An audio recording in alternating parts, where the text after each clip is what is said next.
സംസ്ഥാനത്ത് വ്യാപകമായി വാട്സാപ്പ് അക്കൗണ്ടുകൾ ഹാക്ക് ചെയ്ത് പണം തട്ടുന്നതായി പോലീസ് മുന്നറിയിപ്പ്. പരിചിത നമ്പറുകളിൽ നിന്ന് OTP നമ്പർ ചോദിച്ച് വാട്സാപ്പ് ഹാക്ക് ചെയ്യുന്ന തട്ടിപ്പ് വ്യാപകമാകുന്നതായി പോലീസ്.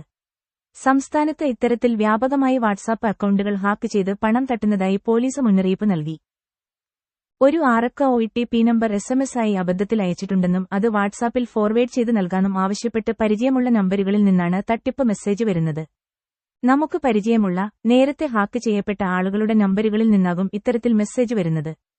OTP നമ്പർ ഫോർവേഡ് ചെയ്തു കൊടുത്താൽ നമ്മുടെ വാട്സാപ്പ് അക്കൗണ്ടും ഹാക്ക് ചെയ്ത് തട്ടിപ്പുകാരുടെ നിയന്ത്രണത്തിലാക്കും.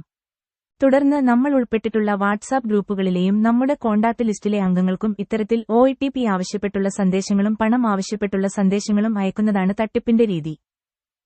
ഇത്തരത്തിൽ നൂറുകണക്കിന് പരാതികളാണ് പോലീസ് സൈബർ സെല്ലിന് ലഭിക്കുന്നത്. ഇതുമാത്രമല്ല, വാട്സാപ്പ് അക്കൗണ്ടിലെ ചിത്രങ്ങളും സന്ദേശങ്ങളും വീഡിയോകളും ഉപയോഗിച്ച് ഉടമകളെ ബ്ലാക്ക്മെയിൽ ചെയ്യാനുള്ള ശ്രമങ്ങളും നടക്കുന്നതായി പോലീസ് പറയുന്നു.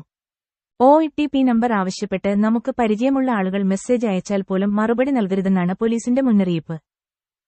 ഒരാളുടെ യഥാർത്ഥ വാട്സാപ്പ് അക്കൗണ്ട് തട്ടിപ്പുകാരുടെ നിയന്ത്രണത്തിലാക്കുന്നതിലൂടെ തട്ടിപ്പിനിരയാകുന്നവരുടെ കോണ്ടാക്ട് ലിസ്റ്റിലും ഗ്രൂപ്പുകളിലുള്ളവരുടെ അക്കൗണ്ടുകളിലേക്കും തട്ടിപ്പുകാർക്ക് വളരെ വേഗം കടന്നുകയറാൻ കഴിയുന്നു. വാട്സപ്പ് ഹാക്ക് ചെയ്യപ്പെട്ടിട്ടുണ്ടെന്ന് മനസ്സിലാക്കി മറ്റുള്ളവരെ അറിയിക്കാൻ ശ്രമിച്ചാൽ ആ മെസ്സേജും തട്ടിപ്പ് സംഘത്തിന് ഡിലീറ്റ് ആക്കാൻ കഴിയും. കൊച്ചിയിൽ ഒരു വാട്സാപ്പ് ഗ്രൂപ്പിലെ ഒരു നമ്പരിൽ നിന്നും മറ്റൊരാളുടെ നമ്പറിലേക്ക് ഇത്തരത്തിൽ OTP നമ്പർ ചോദിച്ചുകൊണ്ട് മെസ്സേജ് വരികയും അയാൾ കൊടുക്കുകയും ചെയ്ത് തട്ടിപ്പിനിരയായിരുന്നു.